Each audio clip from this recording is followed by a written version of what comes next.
Jam on toast! Hey everybody, welcome to the Jam. I'm Cameron, and today the toast is to Full Metal Alchemist Brotherhood. Clarification, this is not the original series, but this is the one that was done after the manga was completed to try to appease the masses, I think. Okay, so the short sell on this one is that in a world that uses alchemy, a type of magic essentially, two brothers try to resurrect their mother using alchemy. Now, one of the brothers loses an arm and a leg in the process, and the other one loses his entire body, ended up being bound to a suit of armor by the surviving brother. After all this has come to light, the state offers them a job as state alchemists. As they begin working for the state, they begin investigating ways to get their body back. Throughout all this, they get dragged into investigating a conspiracy that is manipulating the entire nation. My love for this one's got to be the balancing of all the different characters. There are like 50 different named pivotal characters throughout the series, and granted the series goes on for quite a bit. It's very impressive that no one really gets overshadowed. You don't really get any more or less than we need of characters. And while we're following Edward and Al around for most of the part, we're constantly getting updates on different locations in the nation and the characters that are making progress there. And in fairness, I didn't even figure this out on my own. It was so seamless, I didn't even notice it. It was actually pointed out to me. I took it home to Jenny, and I gotta say thank you, little lady. My hated for this one, the ending. And maybe I was tired, but what the fuck? I think Mr. Baxhorn actually agreed with me here. We had a discussion about it at one point. Actually relating back to Soul Eater, my review for that right here. I didn't think the ending was quite so bad there, but after seeing this, I kind of want to go back and watch Soul Eater and see if it was as bad, and I just didn't notice. You don't get invested in the characters as much here, so I don't know if the ending matters as much. There it was like they managed to access a super move using some kind of friendship power, which sounds really lame, but here it just seems like they whittled away at it, and the guy didn't realize how fragile his Philosopher's Stone actually was, but he was arrogant enough to think he was God. It just doesn't add up. It seems like, oh God, we have to end this. Write something now. The MVP for this, as much as I wanted to give it to anyone else, especially Alphonse, because he's kind of the steady rock. Granted, he's kind of a robot. It's Edward that really makes the story. He's the pursuer. He's the one that has the ideas and the motivation and the ambition to go and do these things, and Al's just kind of his heavy support system, which he does an awesome job. He is his own individual character. The story really progresses because of Edward, and I've got to give credit where credit's due. Put on to the categories. Aesthetics. The animation style for this anime is fairly good. One of the major differences that I noticed in animation was that the brothers tend to age a lot more in this than they did in the original series. Because if you look at the entire series for Full Metal Alchemist, he's pretty much the same size, maybe a couple inches different, but he looks the same throughout.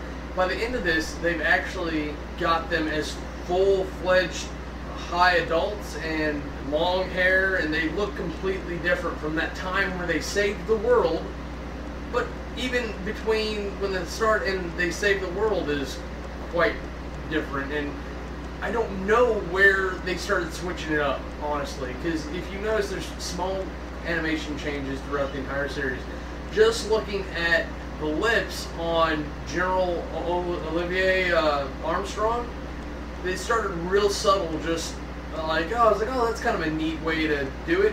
And then by the end, she had almost duck face. Maybe they were just updating all the characters to try to make them all look like they age instead of making it look like everyone else is static while Ed and Alphonse grew up.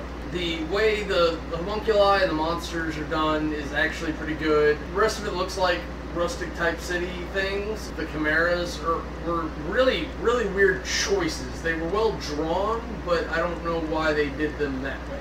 The demons or homunculi, all the shadow creatures and stuff, I wasn't such a big fan. I like the stretchy hand thing, but the eyes bothered me just a little bit. Aesthetics gets an 85. Character development. I really felt that because of how the whole production came out, because we had a full run of Full Metal Alchemist, then they finished the manga, then they did Brotherhood. It really seemed like they were dependent upon you watching Full Metal Alchemist for the character development and just developing it in Brotherhood.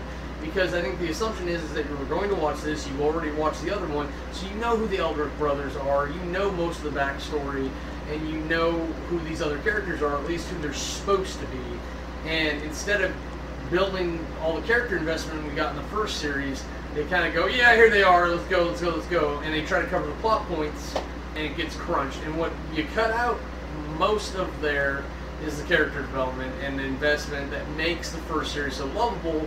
It makes this one seem a little bit more intense because you're beginning of the series, regardless of how you go about it. What would be nice is if I could go back and figure out the point where they start to diverge, watch Full Metal Alchemist up to that point for the characters, and then once the story starts to branch off, start watching Brotherhood. Character development gets a 50.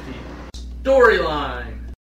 I'm not going to pretend to not be biased. I liked the first one. I liked the story. I liked the motivations and the characters. I liked the character development a lot more because I felt invested. I cared about the characters, and they were more likable or more believable as villains because they had the motivations that made you think like, oh, well, they're doing this, and even though it's kind of messed up, it helps. In this, you don't have any of that. You have power-hungry monsters that want to take over the world, kind of. They want to be immortal for whatever reason, even though their approach is even wrong. And they don't even know why they're doing it, because they're just monster robots from the father figure, and it breaks down. They crunch through the first part, which is all Full Metal Alchemist, and they have like a decent middle, like a solid middle that gets you into it, and then it just kind of dies off and drowns towards the end. It really is upsetting that they took such a good franchise and good thing and just not enough to it. The individual storylines for different characters are fairly good.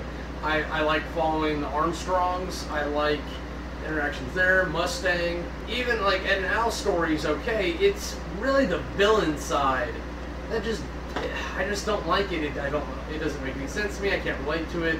I don't see it, and it really feels like they took a page out of Soul Eater and didn't know why they did it. They just knew that like they had to get this done. Storyline gets a 60. Compulsion. Regardless of all my complaints in the other categories, this was actually a pretty good show to watch until you get to those last couple scenes. Especially when things start getting really intense and they start creating monsters, new monsters.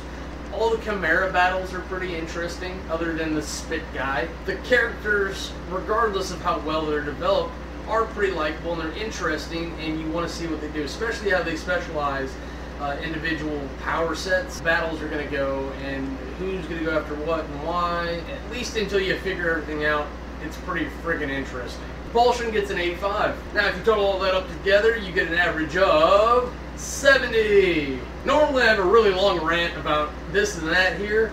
Go watch Full Metal Alchemist instead. It is better character investment. You'll care about it. You'll like it more. It's more compulsive because of the characters. You miss out on a few characters here, but ultimately as an overall story, I think FMA will do you a lot better than Brotherhood. That's it for me. I'm Cameron. Have a nice day. If you want to see anything else we're up to, go ahead and click the annotations and they'll take you to our other channels.